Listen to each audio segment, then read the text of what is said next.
قاری عبداللہ لوگوں کو تلقین کرتے رہتے کہ اپنے بچوں کی شادیاں سادگی سے کیا کرو تاکہ غریب لوگوں پر بوجھ نہ پڑے، لیکن جب چودھری فتح داد نے اپنے بیٹے کی شادی کی تو اس پر خوب پیسہ ضائع کیا۔ تو قاری صاحب نے اسے خدا کا خوف دلایا تو چودھری فتح داد کو بہت برا لگا۔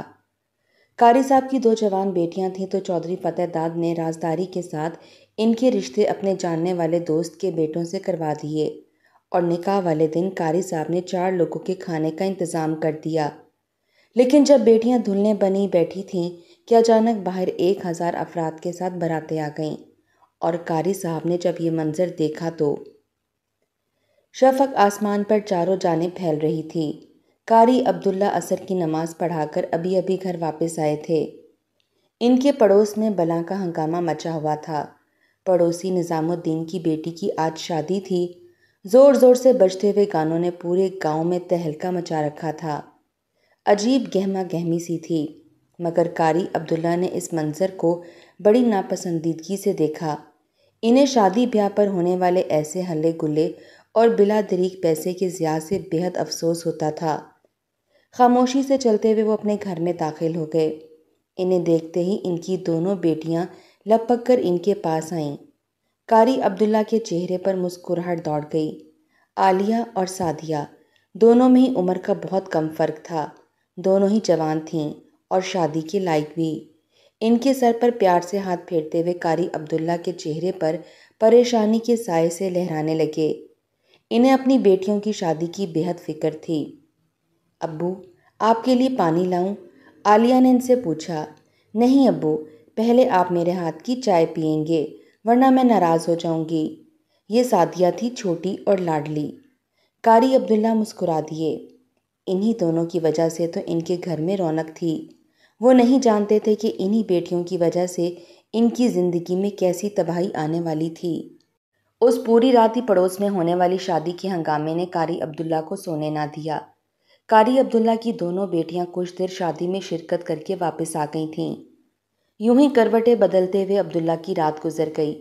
اگلی صبح وہ وقت سے پہلے ہی فجر کے لیے بیدار ہو گئے۔ وہ مسجد کے امام بھی تھے، اسی وجہ سے محلے کے لوگ ان کی بے حد عزت کرتے تھے۔ وہ تھے بھی عزت کے لائق۔ صاف شفاف چہرے پر سجی ہوئی داڑھی اور ماتھے پر لگا سجدوں کا نشان ان کے چہرے کے نور میں اضافہ کرتا تھا۔ اس دن دوپہر میں وہ بچوں کو مسجد میں قرآن پاک پڑھا رہے تھے جب اچانک انہیں مسجد کے دروازے پر آہٹ سی محسوس ہوئی۔ قاری عبداللہ نے نظر اٹھا کر دیکھا تو 2 آدمی مسجد میں داخل ہو رہے تھے۔ دونوں شکل سے ہی چھٹے ہوئے بدماش لگتے تھے۔ قاری عبداللہ نے انہیں پہچان لیا۔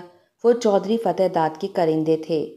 چودھری فتح داد اس گاؤں کے علاوہ کئی دوسرے علاقوں کا بھی چودھری کہلاتا تھا۔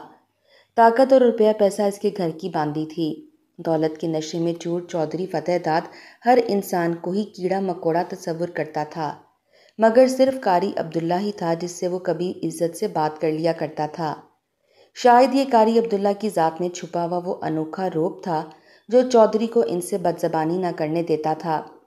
قاری عبداللہ نے جو چودھری فتح داد کے کرندوں کو مسجد میں داخل ہوتے دیکھا تو ان کی پیشانی پر بل پڑ گئے۔ ان لوگوں کو تو کبھی عید کی نماز پڑھنے کی بھی توفیق نہیں ہوئی تھی۔ یہ یہاں مسجد میں کیا کر رہے تھے؟ دونوں ملازم قاری عبداللہ کے پاس آ کر احترام سے بیٹھ گئے۔ قاری نے ان سے سلام دعا کی اور قرآن پڑھنے والے بچوں کو چھٹی دے دی۔ وہ دونوں ملازمین بھی انتظار کر رہے تھے کہ کب قاری فارغ ہوں اور وہ ان سے اپنے مطلب کی بات کریں۔ جی جناب، آپ کو مجھ غریب سے کیا کام پڑ گیا؟ قاری عبداللہ نے ان سے سوال کیا تو ان میں سے ایک نے زوردار کہکا لگایا اور بولا، اجی آپ سے ہمیں کیا کام پڑے گا مولوی صاحب، آپ اللہ اللہ کرنے والے بندے ہیں، بس اسی مقصد سے آپ کے پاس آئے ہیں۔ کل شام میں چودھری فتح داد کی بیٹی کی شادی ہے۔ چودھری فتح داد کی جانب سے آپ کو شادی کی اطلاع دینے آئے ہیں اور ساتھ ہی آپ کو یہ اطلاع بھی دینی ہے کہ آپ نے ہی ان کی بیٹی کا نکاح پڑھانا ہے۔ کل آپ عین وقت پر حویلی پہنچ جائیے گا ورنہ آپ چودھری فتح داد کے غصے سے تو واقف ہی ہیں۔ چودھری فتح داد کا ملازم بھی چودھری جیسا ہی تھا۔ قاری عبداللہ نے اس کے رویے کو نظر انداز کر دیا اور اسے کہہ دیا کہ وہ کل شام میں حویلی پہنچ جائیں گے اور بچی کا نکاح پڑھا دیں گے۔ دونوں کارندے مطمئن ہو کر چلے گئے۔ دن کیسے گزرا پتہ ہی نہ چلا۔ قاری عبداللہ آنے والی مصیبت سے بے خبر تھے۔ پورے گاؤں میں چودھری فتح داد کی بیٹی کی شادی کے چرچے تھے۔ دھوم دھڑکا ایسا تھا کہ دور دور کے گھروں تک بھی ڈھول بجنے کی آوازیں سنائی دیتی تھیں۔ قاری عبداللہ جانتے تھے کہ قریب ایک ہفتہ ہوا چودھری فتح داد کے گھر میں شادی کی تقریبات جاری تھیں۔ تمام ہی گاؤں کے لوگ روزانہ حویلی میں جمع ہوتے تھے۔ چودھری فتح داد پانی کی طرح روپیہ پیسہ بہا رہا تھا۔ جس شام چودھری کی بیٹی کا نکاح تھا، قاری عبداللہ حویلی جا پہنچے۔ چودھری نے حویلی کو دلہن کی طرح سجا رکھا تھا۔ ایک ایک درخت کے اوپر روشنی لٹکائی گئی تھی۔ قاری یہ سب کچھ دیکھ کر حیران رہ گئے۔ گاؤں کے غریب غربا لوگوں کو بھی شادی کی دعوت دی، مگر وہ سب کے سب حویلی کے صحن میں نیچے بچھائی ہوئی چٹائیوں پر بیٹھے تھے۔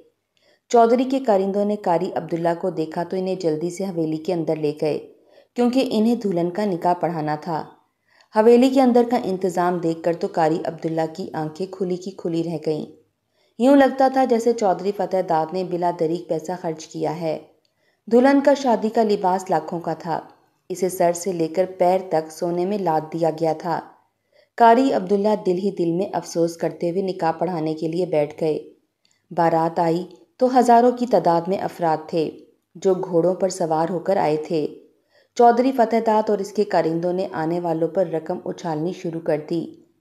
قاری عبداللہ کے دیکھتے ہی دیکھتے چودھری نے لاکھوں روپے صرف بارات کے لوگوں پر لٹا دیے۔ جب نکاح پڑھنے کا آغاز ہوا تو چودھری فتح داد نے کروڑوں روپے اپنی بیٹی کا حق مہر مقرر کروایا تھا۔ قاری عبداللہ دل ہی دل میں ہر چیز سے بیزار ہو رہے تھے۔ انہیں شادی میں ہونے والا اس قدر فضول خرچ ایک آنکھ نہیں بھا رہا تھا۔ وہ سادگی پسند انسان تھے اور ہمیشہ ہر کسی کو یہی تلقین کرتے تھے کہ شادی بیاہ کے معاملات میں سادگی اختیار کرنی چاہیے، تاکہ غریب لوگ بھی اپنے بچوں کی شادیاں آسانی سے کر سکیں، نہ کہ جہیز اور بارات کے لاکھوں کے اخراجات کی وجہ سے اپنے بچوں کو گھر بٹھائے رکھیں۔ نکاح ہو گیا اور کھانا کھول دیا گیا۔ کئی طرح کے پکوان تھے جن میں سے آدھے سے زیادہ تو ضائع ہو رہے تھے۔ قاری عبداللہ کی برداشت اب جواب دے چکی تھی، مگر اصل تماشا تو تب ہوا جب چودھری فتح داد کی بیٹی کی رخصتی کا وقت آیا۔ اچانک سے چودھری فتح داد کے کارندوں نے لپک کر چودھری کی بیٹی کے قدموں سے لے کر باہر گاڑی تک روپے نچھاور کرنا شروع کر دیے۔ لوگوں میں شور مچ گیا۔ ہر جگہ بس یہی بات تھی کہ چودھری فتح داد نے کس شاندار طریقے سے اپنی بیٹی کی شادی کی ہے۔ مگر قاری عبداللہ کو رزق اور روپے پیسے کی بے حرمتی سے سخت تکلیف ہو رہی تھی۔ اس سے پہلے کہ چودھری فتح داد کی بیٹی پیسوں کو پیروں تلے روندتی ہوئی کار میں جا بیٹھتی، اچانک سے قاری عبداللہ نے زوردار آواز میں کہا، چودھری فتح داد، جس رقم کو تم اپنی بیٹی کے پیروں تلے روند رہے ہو، بہتر یہی ہے کہ اس رقم کو اٹھا کر گاؤں کے غریب لوگوں میں بانٹ دو، جن میں سے اکثر لوگوں کو تو ایک وقت کا کھانا بھی نصیب نہیں ہوتا۔ اس سے تمہاری بیٹی کو ان کی دعائیں ملیں گی اور وہ خوشی خوشی اپنے گھر میں زندگی گزارے گی۔ چودھری فتح داد جو لوگوں کی تعریفیں سن سن کر خوشی سے پھولے نہ سما رہا تھا، قاری عبداللہ کی بات سن کر اس کا چہرہ سیاہ پڑ گیا۔ وہ شدید طیش میں آ گیا، مگر قاری عبداللہ کی بات پر آس پاس کے چند افراد نے بھی ان کی تائید شروع کر دی، تو چودھری فتح داد نے خاموشی اختیار کر لی۔ وہ اس وقت کوئی تماشا نہ بنانا چاہتے تھے۔ انہوں نے اپنے کارندوں کو اشارہ کیا تو انہوں نے دلہن کے پیروں میں سے رقم سمیٹ کر ایک جانب کو رکھ لی۔ دلہن تو رخصت ہو گئی، مگر چودھری فتح داد نے قاری عبداللہ سے بیر باندھ لیا تھا۔ انہیں اپنی بے عزتی نہیں بھول رہی تھی۔ قاری عبداللہ تو اسی وقت اپنے گھر روانہ ہو گئے تھے، مگر وہ یہ نہ جانتے تھے کہ چودھری فتح داد اب ان کے متعلق کیا منصوبہ بنا رہے تھے۔ چند دنوں بعد جب قاری عبداللہ اپنے گھر میں موجود نیم کے درخت تلے چارپائی پر لیٹے تھے تو ان کی بیوی ان کے پاس آ کر بیٹھ گئی۔ تبھی عبداللہ ان کی جانب دیکھ کر مسکرائے اور کہنے لگے، نیک بخت، کہو کیا بات کہنے آئی ہو؟ تمہارے چہرے سے ہی پتہ چل رہا ہے کہ تم کوئی خاص بات کرنا چاہتی ہو۔ ان کی بیوی مسکرائی اور کہنے لگی، کب تک دوسروں کے ہی نکاح پڑھاتے رہو گے؟ اب اپنی بیٹیوں کی بھی فکر کرو۔ دونوں بانس کی طرح لمبی ہوتی جا رہی ہیں۔ اب تو مجھ سے ملنے جلنے والے بھی سوال کرنے لگے ہیں کہ بیٹیوں کی شادی کب کرو گی؟ بہتر یہی ہے کہ اب ان کے لیے کوئی مناسب رشتہ تلاش کرو۔ قاری عبداللہ کا چہرہ مایوسی میں ڈوب گیا۔ جب وہ بولے تو ان کی آواز بے حد مدھم تھی، کیا کروں نیک بخت؟ جب بھی رشتے کی بات چلانے کی کوشش کرتا ہوں تو لوگوں کو میری مالی حیثیت نظر آ جاتی ہے۔ کوئی اچھا رشتہ ملتا ہی نہیں جو ہماری بیٹیوں کے لائق ہو۔ جو اچھے رشتے ہوتے ہیں انہیں امیر گھرانوں میں لڑکیاں پسند آ جاتی ہیں۔ اب تو میں خود بھی پریشان ہونے لگا ہوں کہ اللہ تعالیٰ کب سعدیہ اور عالیہ کے نصیب کھولیں گے۔ قاری عبداللہ کے لہجے میں گہری مایوسی تھی۔ ان کی بیگم اپنی پریشانی بھول گئی اور انہیں تسلی دینے لگی، مگر قاری عبداللہ کے دل میں اپنی بیوی کی بات خنجر کی طرح گڑ گئی تھی۔ وہ سنجیدہ ہو کر اب اپنی بیٹیوں کے رشتے کے متعلق سوچنے لگے تھے۔ انہوں نے اپنے آس پاس کئی لوگوں سے کہہ رکھا تھا کہ جب بھی کوئی مناسب رشتہ ملے تو وہ بغیر کسی انتظار کے انہیں بتائیں۔ بات گاؤں میں پھیلنے لگی کہ قاری عبداللہ کو اپنی بیٹیوں کے لیے نیک اور شریف لڑکوں کی ضرورت ہے۔ ایسے ہی ایک دن قاری عبداللہ ظہر کی اذان دیکھ کر فارغ ہوئے ہی تھے کہ انہیں مسجد کے دروازے پر چودھری فتح داد نظر آئے۔ ان کا صحت مند وجود شاید پہلی دفعہ مسجد کے دروازے سے اندر داخل ہو رہا تھا۔ قاری عبداللہ کو بہت حیرت ہوئی۔ چودھری نے ان کے پاس آ کر بڑی ہی پرجوش انداز میں ان سے سلام کیا۔ یہ قاری کے لیے مزید حیرت کی بات تھی کیونکہ چودھری فتح داد تو اپنے سامنے کسی کو کچھ سمجھتا ہی نہ تھا، اور قاری عبداللہ تو ویسے بھی ایک غریب سے امام مسجد تھے۔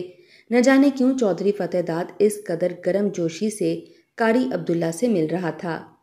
کیا بات ہے قاری عبداللہ صاحب، آج کل آپ کچھ پریشان لگتے ہیں۔ میرے کانوں میں اڑتی اڑتی کچھ خبریں پڑی ہیں۔ کیا واقعی ایسا ہے؟ کیا واقعی آپ کو اپنی بیٹیوں کے لیے اچھے اور نیک رشتوں کی تلاش ہے؟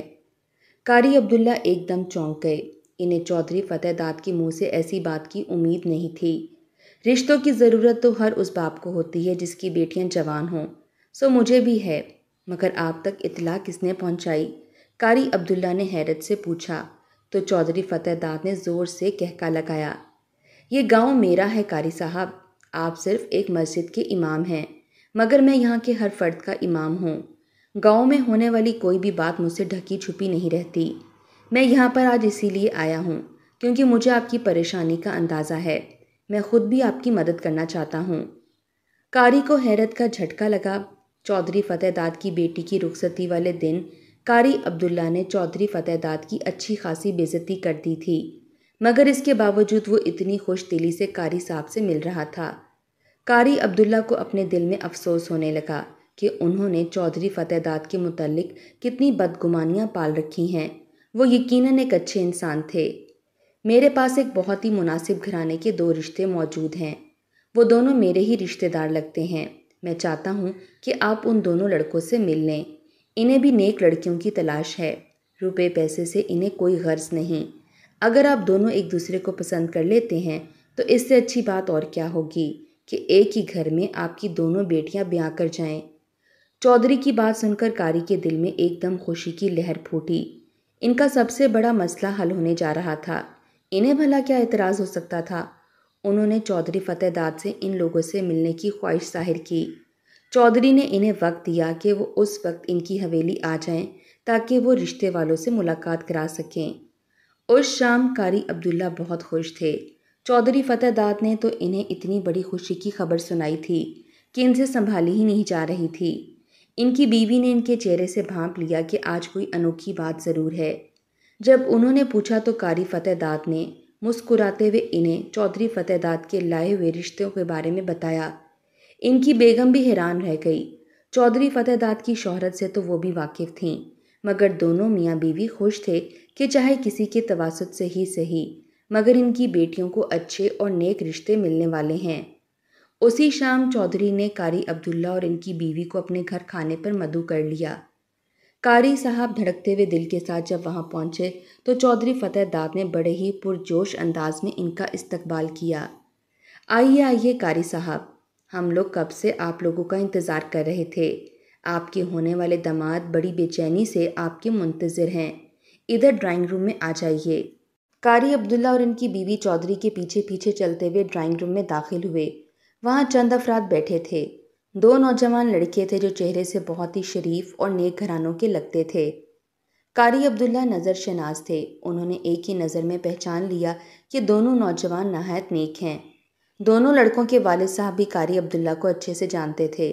جب قاری عبداللہ نے ان سے سلام دعا کے بعد بات چیت کی تو ان کے دل میں ایک اطمینان بھر گیا۔ رشتہ بالکل ان کی توقعات کے عین مطابق تھا۔ تبھی قاری عبداللہ کے ذہن میں وہ سوال نمودار ہوا جو انہیں سب سے زیادہ بے چین کرتا تھا۔ انہوں نے ایک نظر اپنے سامنے بیٹھے ہوئے تمام نفوس پر ڈالی۔ چودھری فتح داد اور دونوں لڑکے اور ان کے والد قاری عبداللہ کی جانب بھی دیکھ رہے تھے۔ میں آپ سب سے ایک بات کہنا چاہتا ہوں۔ رشتہ ہونے سے پہلے اگر یہ بات ہو جائے تو بہتر ہے۔ بات یہ ہے کہ میں ایک مسجد کا غریب سا امام ہوں، اور دوسرا میں شادیوں پر بلا دریغ اخراجات کے قائل بھی نہیں ہوں۔ مجھے بالکل پسند نہیں کہ شادی بیاہ جیسی نیک معاملات میں فضول پیسہ اڑایا جائے، بلکہ میں اپنی بیٹیوں کو انتہائی سادگی سے رخصت کرنا چاہتا ہوں۔ میں چاہتا ہوں کہ بارات میں صرف 4 لوگ آئیں، میرے دونوں داماد اور ان کے والدین۔ اس کے علاوہ میں کسی فرد کو دعوت نہیں دیتا۔ اگر آپ لوگوں کو یہ منظور ہے تو مجھے اس رشتے پر کوئی اعتراض نہیں۔ چودھری فتح داد نے مسکراتی ہوئی نظروں سے قاری عبداللہ کو دیکھا۔ وہ جانتے تھے کہ قاری عبداللہ ایسی ہی کوئی بات کریں گے، لیکن اس سے پہلے وہ کچھ بولتے دونوں لڑکوں کے والد صاحب بول پڑے۔ نہیں میرے بھائی، ہمیں کوئی اعتراض نہیں۔ ہم آپ کی خواہش کے عین مطابق صرف 4 افراد ہی لائیں گے۔ آپ شادی کی تیاری کیجیے۔ قاری عبداللہ کی خوشی کا تو کوئی ٹھکانہ ہی نہ رہا۔ انہیں یقین نہ آ رہا تھا کہ اس قدر جلدی سارے معاملات طے پا جائیں گے۔ اس رات وہ بے حد خوش تھے۔ انہوں نے اپنی دونوں بیٹیوں کے چہرے پر چمکتی ہوئی خوشی بھی دیکھ لی تھی۔ دل ہی دل میں انہیں ہمیشہ خوش رہنے کی دعا دیتے ہوئے قاری عبداللہ شادی کے انتظامات میں لگ گئے۔ ان کی بیگم بہت ہی سگڑ اور نیک عورت تھیں۔ انہوں نے اپنے طور پر بیٹیوں کے لیے بہت کچھ جمع کر رکھا تھا، مگر صرف شادی کے کھانے کا انتظام باقی تھا۔ قاری عبداللہ کو کوئی پریشانی نہ تھی۔ ان کے پاس رقم تو تھی نہیں اور نہ ہی اتنے زیادہ بارات آنی تھی۔ صرف 4 افراد کا کھانا پکانا تھا۔ انہوں نے اپنی بیوی کو واضح ہدایت دی کہ بارات والے دن 4 لوگوں کا بہترین کھانا تیار ہونا چاہیے۔ شادی کی رات آئی تو قاری عبداللہ کی دونوں بیٹیاں سرخ لباس پہن کر تیار ہو گئیں۔ قاری صاحب نے انہیں دیکھا تو چپکے چپکے ان کی نظر اتاری۔ وہ دونوں لگ ہی اس قدر خوبصورت رہی تھیں۔ ایک طرف تو قاری صاحب خوش تھے کہ ان کی بیٹیوں کا گھر آباد ہو رہا ہے، مگر دوسری طرف بیٹیوں سے جدائی کا صدمہ انہیں نڈھال کیے جا رہا تھا۔ ان کے گھر میں کوئی ڈھول ڈھمکا اور باجے گانے نہ تھے۔ انتہائی سادگی کا عالم تھا۔ گاؤں کے تمام افراد کو علم تھا کہ آج قاری عبداللہ کی بیٹیوں کی شادی ہے۔ سبھی باری باری انہیں مبارکباد دے چکے تھے۔ کمرے سے نکل کر قاری عبداللہ کچن میں اپنی بیگم کے پاس پہنچے تو وہ کھانا تیار کر چکی تھیں۔ انہوں نے پلٹ کر قاری عبداللہ کو دیکھا تو مسکرا دیں اور کہنے لگیں بارات کب تک آئے گی؟ کھانا تو بالکل تیار ہے۔ اس سے پہلے کہ قاری عبداللہ کوئی جواب دیتے اچانک انہیں اپنے گھر کے باہر ڈھول بجنے کی آواز سنائی دینے لگی۔ وہ انتہائی حیرت زدہ ہوتے ہوئے گھر سے باہر نکلے تو ایک عجیب منظر ان کے سامنے تھا۔ سامنے ان کی بیٹیوں کی بارات کھڑی تھی، مگر وہ صرف 4 افراد نہ تھے بلکہ ہزاروں کی تعداد میں باراتی ان کے دروازے کے عین سامنے کھڑے تھے۔ بارات سے شور بلند ہو رہا تھا۔ لوگ دولہے کو مبارکبادیں دے رہے تھے۔ دونوں دولہے گھوڑوں پر سوار قاری صاحب کے مکان کے عین سامنے تھے۔ ڈھول والا ڈھول بجا رہا تھا۔ قاری صاحب کا رنگ فک ہو گیا۔ انہیں یاد آیا کہ انہوں نے تو صرف 4 افراد کی بارات کا کہا تھا اور اندر کھانا بھی صرف 4 افراد کی بارات کا ہی تیار تھا، مگر یہ ہزاروں کی تعداد میں باراتی کہاں سے آ گئے تھے؟ تبھی انہیں چودھری فتح داد کا مسکراتا ہوا چہرہ نظر آیا۔ وہ بڑی معنی خیز نظروں سے قاری عبداللہ کی جانب دیکھ رہے تھے۔ قاری عبداللہ حیرانگی سے اپنی جگہ پر بت بنے کھڑے تھے جب چودھری فتح داد آگے بڑھے اور گلے ملنے کے بہانے ان کے کان میں کہنے لگے، کیوں قاری عبداللہ، کیسا لگا تمہیں میرا مذاق؟ تم کیا سمجھے میرے رشتہ دار صرف 4 باراتی لے کر تمہارے گھر آ جائیں گے؟ اب تو تمہاری عزت اور بے عزتی کا معاملہ ہے۔ اگر تم نے ان باراتیوں کو کھانا کھلائے بغیر واپس بھیجا تو پورے گاؤں میں تمہاری ناک کٹ جائے گی، مگر میں جانتا ہوں کہ تمہاری جیب میں تو پھوٹی کوڑی بھی نہیں ہے۔ تم ان 1000 باراتیوں کو کھانا کس طرح کھلاؤ گے؟ بس یہی تماشا دیکھنا چاہتا ہوں میں۔ جس طرح تم نے میری بیٹی کی شادی میں بھری محفل میں میری بے عزتی کی تھی اور مجھے سادہ طریقے سے شادی کرنے پر بھاشن دیے تھے، آج اس بے عزتی کا قرض چکانے کا وقت آ گیا ہے۔ قاری عبداللہ کے کان میں زہر انڈیل کر چودھری فتح داد مسکراتے ہوئے پیچھے ہٹ گئے۔ انہوں نے کسی طور پر ظاہر نہ ہونے دیا کہ انہوں نے قاری عبداللہ کو کیا کہا ہے۔ باراتی اب باہر کھڑے کھڑے بیزار ہونے لگے۔ وہ اندر آنے کی اجازت چاہ رہے تھے، مگر قاری عبداللہ کا چھوٹا سا گھر تھا، وہاں اتنے افراد کی بٹھانے کی گنجائش ہی نہ تھی۔ قاری صاحب کی آنکھوں میں مارے شرمندگی کے آنسو آنے لگے۔ انہیں نظر آ رہا تھا کہ آج ان کی بیٹیوں کا گھر بسنے کی بجائے ہمیشہ ہمیشہ کے لیے اجڑ جائے گا۔ انہوں نے خاموش نظر سے آسمان کی جانب دیکھا اور دل ہی دل میں دعا کی، اے اللہ، آج اپنے اس غریب بندے کی لاج رکھ لیں، میری بیٹیاں عزت سے اپنے گھر کی ہو جائیں اور میری غربت کا بھرم قائم رہ جائے۔ میرے پاس کوئی اسباب نہیں مگر اسباب پیدا فرمانے والے تو آپ ہیں، میری مدد فرمائیں۔ قاری عبداللہ کی نظر میں نہ جانے کیسی طاقت تھی کہ ان کے دل سے نکلنے والی اس خاموش دعا نے ساتوں آسمان ہلا دیے۔ وہ خاموشی سے اپنی جگہ پر کھڑے تھے، کرتے بھی تو کیا کرتے، باراتی ان کے منہ کی جانب تک رہے تھے۔ تبھی اچانک بارات میں موجود تمام انسانوں میں سے ایک فرشتہ نمودار ہوا۔ وہ قاری عبداللہ کے برابر میں آ کر کھڑا ہوا تو قاری صاحب نے اس کی جانب دیکھا۔ وہ گاؤں کا انتہائی امیر کبیر آدمی تھا اور قاری عبداللہ سے گہری انسیت رکھتا تھا۔ قاری عبداللہ نے ان کے دونوں بچوں کو قرآن پاک خود پڑھایا تھا۔ وہ شخص قاری کی جانب دیکھ کر کہنے لگا، بالکل فکر مت کیجیے قاری صاحب، میں آپ کی عزت کے اوپر آنچ نہیں آنے دوں گا۔ آپ کی دونوں بیٹیاں میری بھی بیٹیاں ہیں۔ آج اگر ان کی شادی کا معاملہ داؤ پر لگا ہے تو مجھے جو کچھ بھی کرنا پڑا میں اس معاملے کو سنبھال لوں گا، آپ فکر مت کیجیے۔ اس شخص کی مسکراتی ہوئی نظریں قاری عبداللہ پر جمی ہوئی تھیں۔ قاری عبداللہ کے دل کو گویا ایک اطمینان سا ہوا تھا۔